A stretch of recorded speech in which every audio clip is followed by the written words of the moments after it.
Good afternoon. My name is Jacob Frey. I'm the mayor of Minneapolis, and we are here to respond to a number of credible reports from several media outlets relaying that there are as many as 100 federal agents that will be deployed to the Twin Cities with a specific focus on targeting our Somali community. To our Somali community, we love you and we stand with you. That commitment is rock solid. Minneapolis is proud to be home to the largest Somali community in the entire country. They've been here for decades in many instances. They're entrepreneurs and fathers. They benefit both the culture and the economic resilience of our city. Targeting Somali people means that due process will be violated. Mistakes will be made. And let's be clear, it means that American citizens will be detained for no other reason than the fact that they look like they are Somali. That is not now and will never be a legitimate reason. For decades, the Somali community has added greatly to our city. The economic fabric, their hard work, their leadership, it has made Minneapolis a better place. We are not given advance notice or inside information about these kinds of operations. But here's what we can promise. We will not compromise our values here in Minneapolis. Our values and our commitment to the Somali community, to every community of immigrants and people in our city, is rock solid and will be unwavering. Our police, many of whom are Somali themselves, are trusted partners in keeping people safe. They will not collaborate with any federal agency around doing immigration enforcement work. Our city staff and our law enforcement will not ask the question as to whether an individual is documented or not. And by the way, there are more than 80,000 Somali people living in Minnesota. Almost all of them are both documented and citizens. And the city has worked with community partners who have compiled Know Your Rights information. And so here's what we know. You have the right to remain silent, and you have the right to a lawyer. You can refuse to sign documents until that lawyer is present. You have the right to not open the door unless a warrant has been shown. The city of Minneapolis provides free immigration legal resources. And if you or a family member or a loved one needs access to a lawyer, go to our website or call 311. And we're going to work with our partners.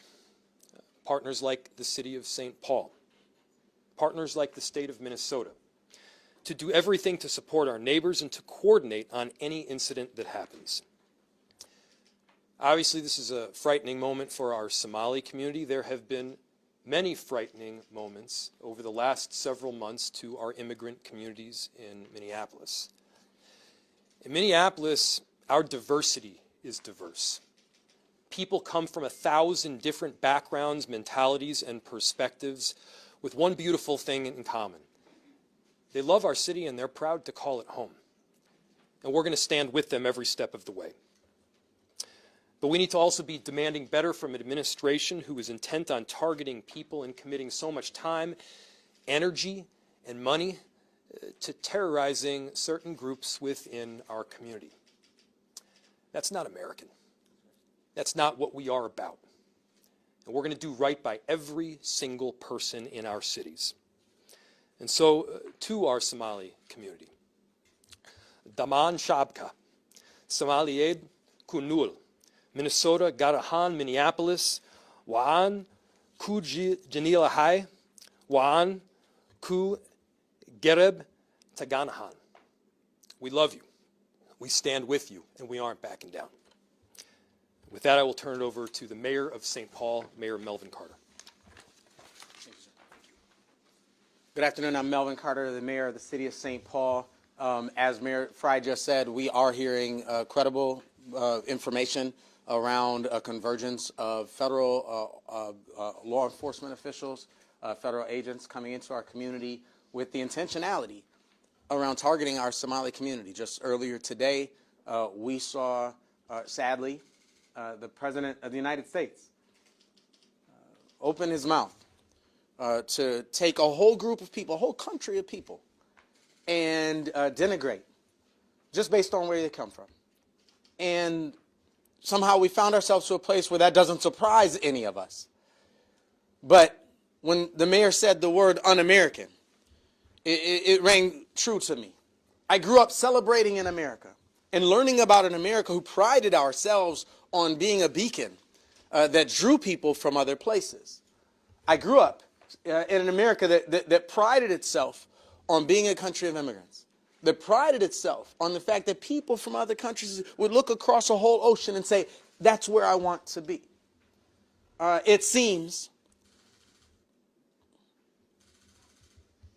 that what we learned was that we've prided ourselves, and we have decades and generations of priding ourselves on being a beacon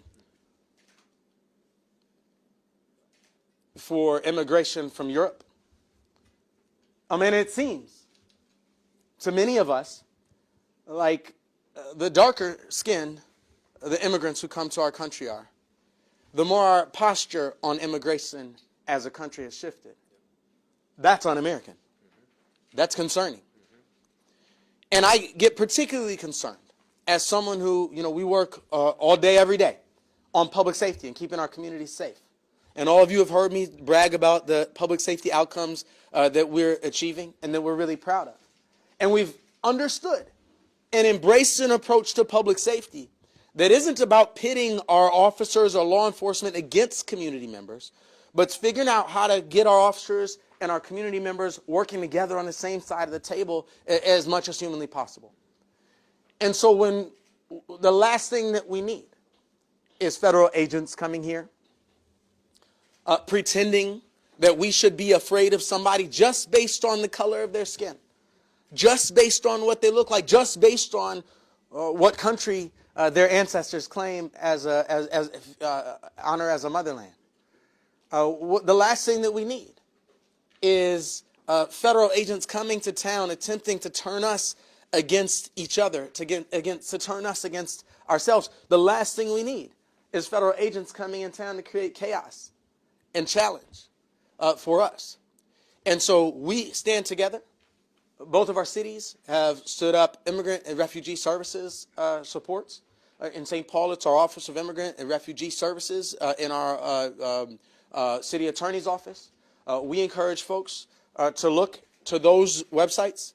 We encourage folks to look to the organizations that serve immigrants and refugees across our community, because we have constant reminders out there about what your rights are. You have rights. That's an American thing. You have rights. We all have rights. And so we'll be sharing on social media today some of those resources are that people need to look to. We'll be working with our police department to ensure our capability of facilitating peaceful protests, as I imagine we'll see some people who will want to stand up and say that we disagree with this federal targeting. Just like Mayor Frey just said, we in St. Paul celebrate our large Somali community. We celebrate the contributions that our community has made in every aspect, whether that's education, whether that's public service, whether that's public safety, whether that's our economics and local jobs. We celebrate that. Our community would not be the same without it. And so we continue to stand with the members of our Somali community. We continue to stand across municipal boundaries and across communities to say that the Twin Cities is not a place that tolerates or embraces hate, to say that the hateful and damaging rhetoric that we're hearing from Washington, D.C. right now is reprehensible, and it is not something that represents who our community is or who our country can be. And we call on ourselves. I call on myself in the face of hatred, in the face of division, in the face of what seems to be a strategy centered around intentional chaos, to lead with listening, to lead with compassion, to engage with humanity, and to ensure that we are every single day modeling the type of behavior, the type of approach, and the type of humanity that we sure wish our federal our federal representatives in Washington, D.C. Would follow suit. We have the capacity as a local community to be that loving, incredible place. That's who we are. That's what we are. And that's certainly something that we don't need federal agents coming and disturbing. Thank you all for being here. And with that, I think I'm turning over to Councilmember Rossman. Oh, I'm sorry, to Councilmember Rossman. Thank you. Good afternoon. My name is Jamal Osman. I am the council member of Ward 6, someone who represents the largest East African community in Minneapolis. I am proud to say I'm a Somali American. This country welcomed me and my family 26 years ago. It has provided me a life that I did not have in Somalia. We came here and we are thankful to be here. I've been educated here, got the opportunity to serve my community, to be a council member. I know many families are fearful tonight. They are. But I want you to know that City of Minneapolis stand behind you as the leaders, both mayors and the chief and everyone that stand behind you are here to stand with you. Our community has lived through fear in the past, and we are not going to let us divide that. We're going to stay informed, we're going to stay safe, and we're going to support each other. We will continue to working our partners so residents know their rights. They know where to turn for help, and we know that Minneapolis will not abandon. One of the things I do want to say, and obviously everyone knows that our president is racist, xenophobic, Islamophobic, and we are going to fight that. America has a history of fighting and stopping those kind of individuals who continue to divide people and divide communities. Many Somalis that live in this community are working at your groceries, working at your hospitals, delivering your babies, they're doctors. They are very successful individuals. Now I would like to switch into Somali to speak to my community. Assalamu alaikum.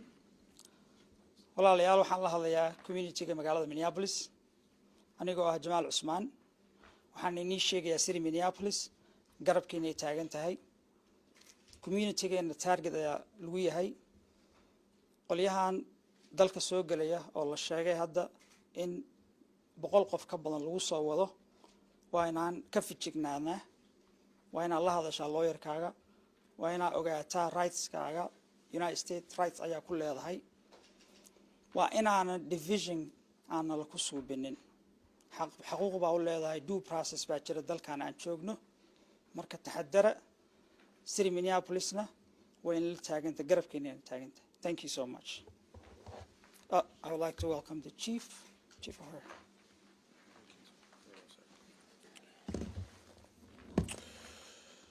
Good afternoon. My name is Brian O'Hara, B-R-I-A-N, O''H-A-R-A. I am the Minneapolis Police Chief.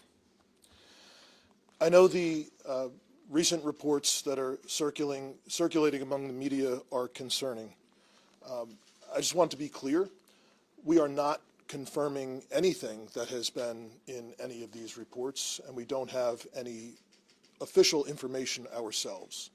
What we are aware of is what has been happening in our community. And our involvement, the mayor's leadership on that, council members and other elected officials in the city did not start today. That's been going on. The fear that the community has been experiencing, immigrant communities have been experiencing in this city is real. I have been meeting with pastors, imams, business owners, that are having a real impact in our city. People are afraid to go to church. They're afraid to go to worship. They're not spending money at a lot of our immigrant businesses in the city. And from a public safety perspective, the fear of people to cause the police is something that to call the police in a time of need is something that harms everyone. We don't need that. If people are able to prey on certain people in our community, to victimize them, to rob them, because they think those folks are less likely to call the police, that makes everyone in the city less safe. It does absolutely nothing for public safety. So I just need to be clear, as our mayor has stated, the Minneapolis Police Department does not work with federal law enforcement for the purpose of conducting immigration enforcement. We don't provide information to federal immigration authorities. We don't ask people about their immigration status. Our mission is clear: to protect life, to uphold the law, and to maintain safety for all people in our communities. Over the last 24 hours, I have addressed every roll call in this city, from last night into this morning. Not because of these news reports, but because I have been concerned. Both over the weekend, we've been getting reports, increased reports of immigration-related activity from members in our community. We can't verify that, but we know people in the community are heightened, and we also know that there have been incidents more recently, two very recently in St. Paul, around immigration enforcement. So our objective is straightforward as a police department. I want to try and minimize our officers' exposure to any of that type of enforcement activity, and only respond when there is a legitimate public safety issue that we are responsible to our community to provide. And that means when there are threats of violence, when there is actual violence, or when there's property destruction. In moments like this, I know the tensions are high. I know how real the fear is in our community. People are going to want to speak out, to protest, and to exercise their First Amendment rights. Those are the rights of everyone in our community. And I want to be clear that we will absolutely defend people's rights to do just that. I also ask that if demonstrations do happen around any type of immigration raid, that they remain nonviolent, so that we can keep everyone in our community safe, so that we minimize the risk of any tragedy happening, or the immigrant communities that are already suffering to suffer that much more if there is destruction in our neighborhoods. Our officers are committed to serving a diverse city. Mayor, a council member referenced, we have many officers who themselves are immigrants, and many of us are deeply connected to the immigrant community in our city. With that, we are also working around revisions to our immigration enforcement policy. That has been in the works for weeks. We've obtained feedback from community and community-based organizations, and we will be issuing additional guidance this week to our officers, again, to try and address some of the issues that we're seeing nationally, and to provide clear guidelines to our officers. With that, I'll turn it back to our mayor. We'll open it to questions. Just to be clear, these 100 agents are on the ground and they call and they need crowd control. Will both cities, Minneapolis and St. Paul, continue to send officers for that capacity? Yeah. I was talking to Mayor Carter about this just recently, and here's the thing. Our police officers are not ICE agents. They will not cooperate with ICE agents. But the presence of ICE agents doesn't suddenly make our police officers not police officers. That's what Mayor Carter said to me the other day, and he's exactly right. Our police officers have an obligation, first of all, not to enforce federal immigration law. That is not their job. I want our police officers keeping people safe. I want our police officers responding to violent crime. I want our police officers preventing homicides and carjackings and shootings from occurring in the first place. You know what I don't want them doing? I don't want our police officers spending a single second hunting the father down that just dropped his kids off at daycare, who's about to go and work a 12-hour shift, who happens to be from Mogadishu or who happens to be from Ecuador. That man makes our city a better place. That man is a valued resident of our city and someone who we're proud to have him call Minneapolis and or St. Paul home. You know, our police officers do respond to 911 calls. And there are instances where they will have to escort an ambulance. There will be instances when somebody will call 911 reporting a kidnapping.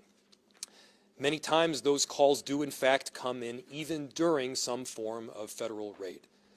So the presence of ICE doesn't mean that our responsibility to keep people safe stops. It means that we have to be there to protect people, to protect property, and to save lives. That job doesn't get thrown in the garbage simply because the actions of the federal government happen to be garbage themselves.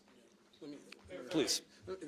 If I can respond to that, you know, what we need is a law enforcement presence that's a stabilizing and reassuring presence.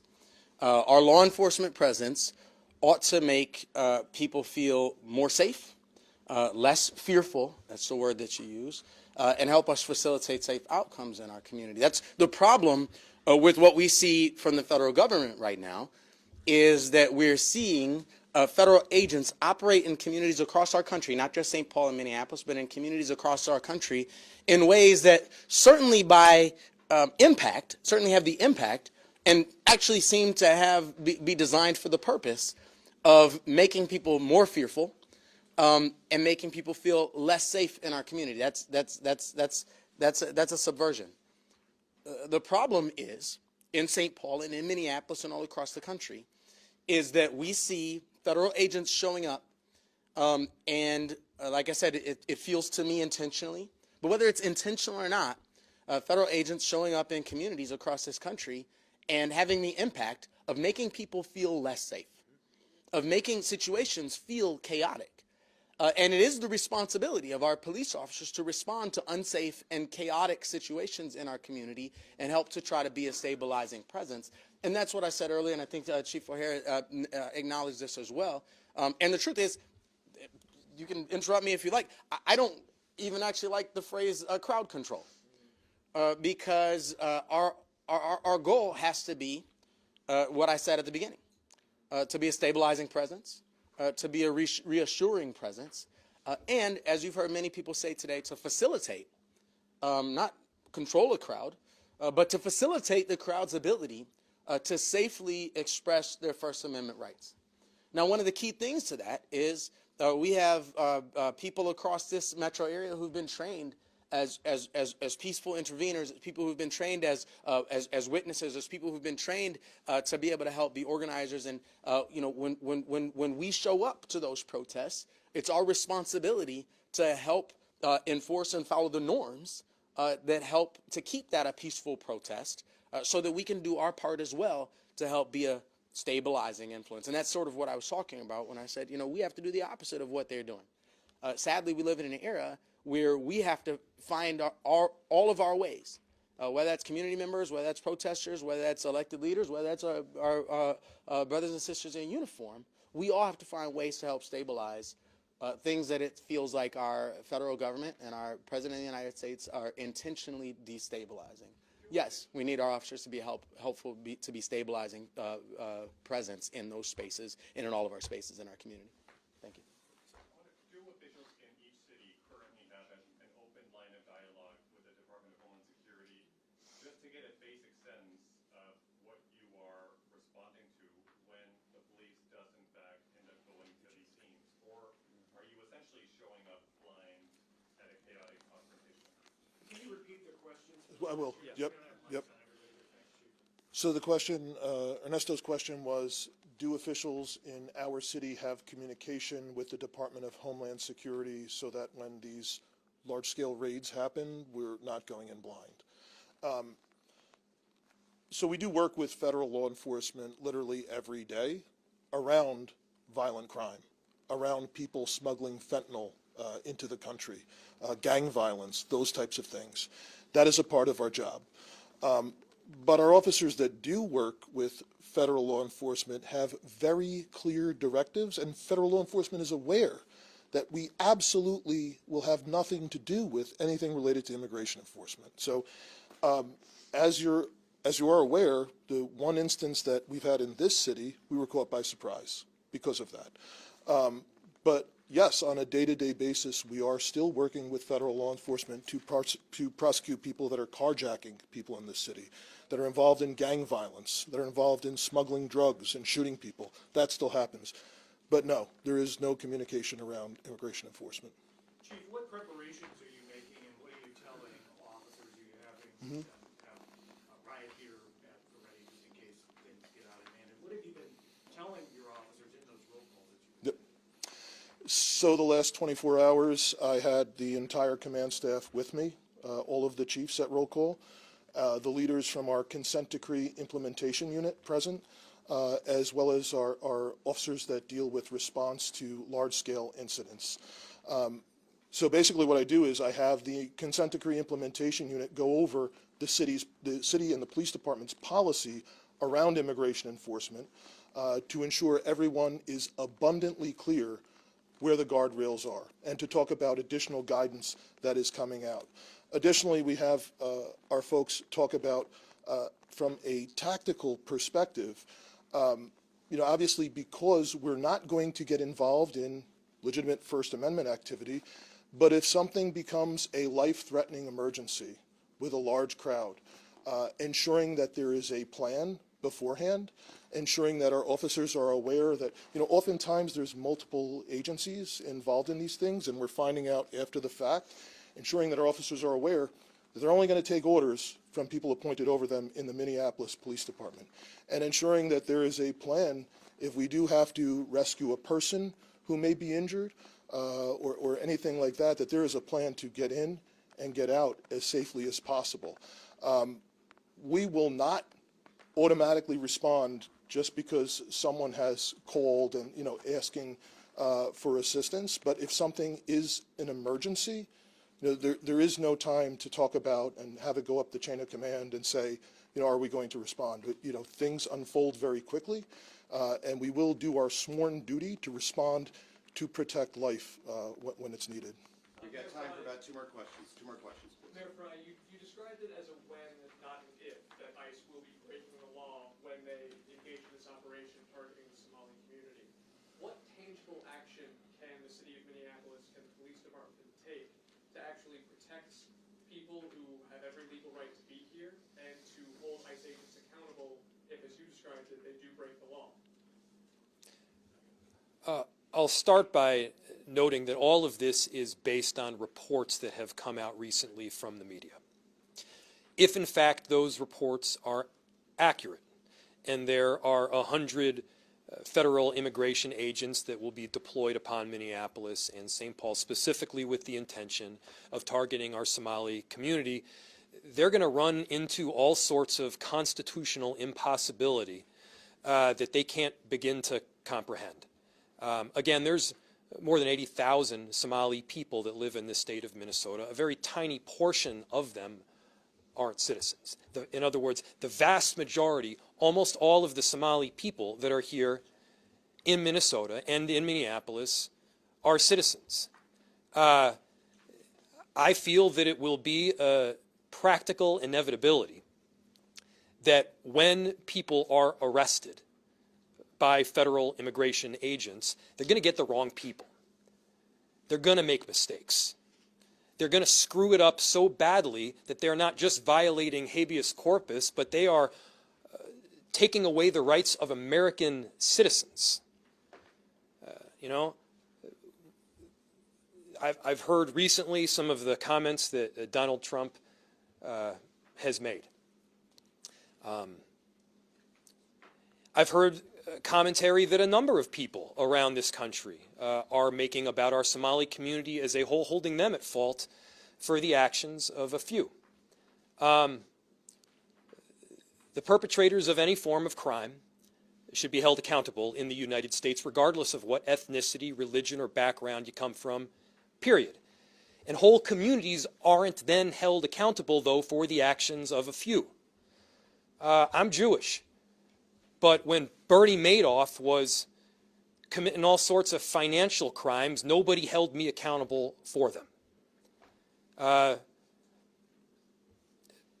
don't know if Ted Kaczynski is Polish or not, but regardless, if he is, nobody held a whole bunch of Polish people accountable for what Ted Kaczynski did. I could give 13 more examples. But the bottom line is that we have a justice system in this country, and this justice system relies on due process. It's a justice system that we abide by. We have a constitution in this country. And for those that claim to be constitutional scholars, you can't throw that constitution out when it doesn't benefit your interest or doesn't hate on the groups that you hate. That's what we're seeing a lot of right now. Yeah, I'm going to have the chief say one thing, and we'll take one more question then. I just wanted to add one point onto the original question around community and fears that things may be unlawful. We have experienced reports in this city, and I'm sure in St. Paul also, where people call to say that there's folks that are masked, that they're not sure if they're law enforcement, that they may be kidnapping people. Like, we have had those reports. I want to be clear to the community. The community should know that if you see something like that, that is legitimate, that you don't know if someone is law enforcement, you should call 911. And you should provide as much information as possible, because let's not forget, we very recently had tragedy in this state by someone who was purporting to be law enforcement. So please, let's be clear. That's something everyone should report, and that we will immediately respond to, and we will document, whether it's somebody's not sure if there's a kidnapping happening, somebody's not sure if that there's law enforcement present or not. And that's something else that's additional policy requirements that we are implementing, that we will document and report these types of things anytime that we hear it, and reminding our officers of their duty to intervene. So if there is anything that is a violation of someone's human rights or civil rights, excessive force or anything like that, they absolutely have a duty to intervene as police officers. Okay, one more question. One more question from someone who has not asked a question yet. Please. Right here. Thank you. This is for Mayor Frey and also Councilman Osmond. We just heard the president say that he doesn't want Somalis in the U.S. and wants them to go back to their homeland. What's your response directly to him? He's wrong, and we want them here. Somali people have been an extraordinary benefit. I'll say it again. Somali people have been a benefit to our city for longer than I have been in our city. They have started businesses and created jobs. They have added to the cultural fabric of what Minneapolis is. They were welcoming to me when I first came out to Minneapolis. In fact, they were one of the first groups that I myself got to know. To, again, villainize an entire group is ridiculous under any circumstances. And the way that Donald Trump is consistently doing it, I think calls into question major constitutional violations. And it certainly violates the moral fabric of what we stand by in this country as Americans. Councilmember Osmond, I'm sure you can add a bit more. Somali Americans, Somalis are here to stay. America is an immigrant country. It has been an immigrant country for over how many years? Hundreds of years. Our community contribute a lot to this state and the city. We love this city. This is home. We're not going anywhere.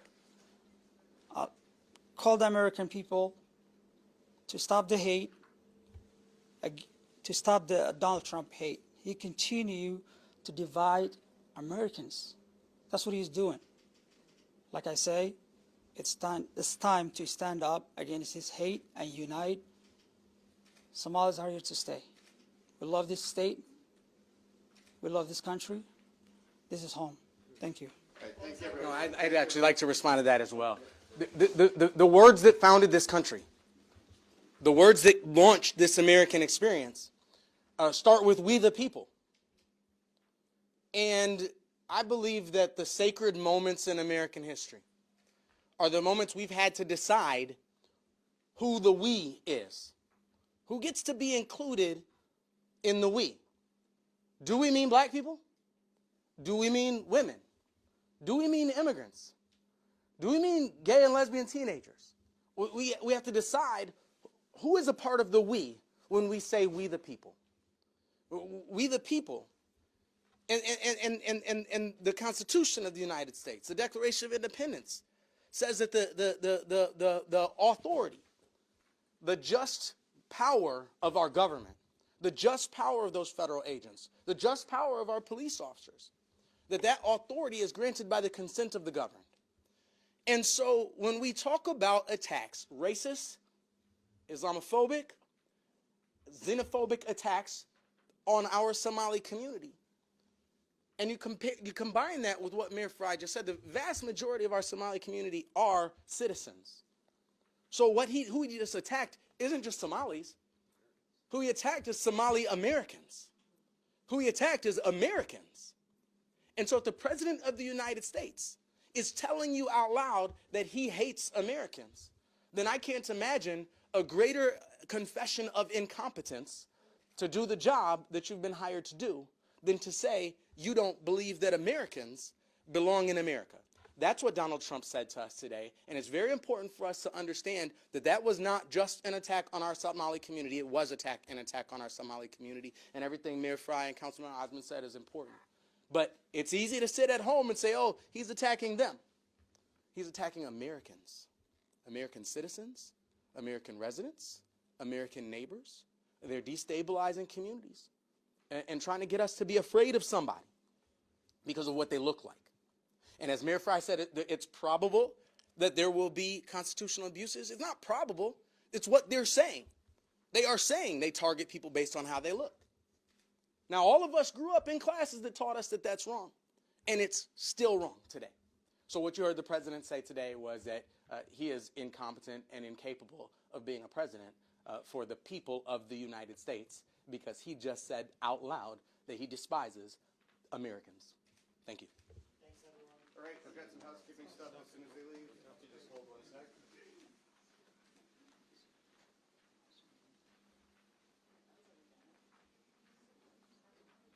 Okay, so if you have any questions, please send them to communications, that's with an S, communications, at minneapolismn.gov. Our website will have information on it, minneapolismn.gov/federal.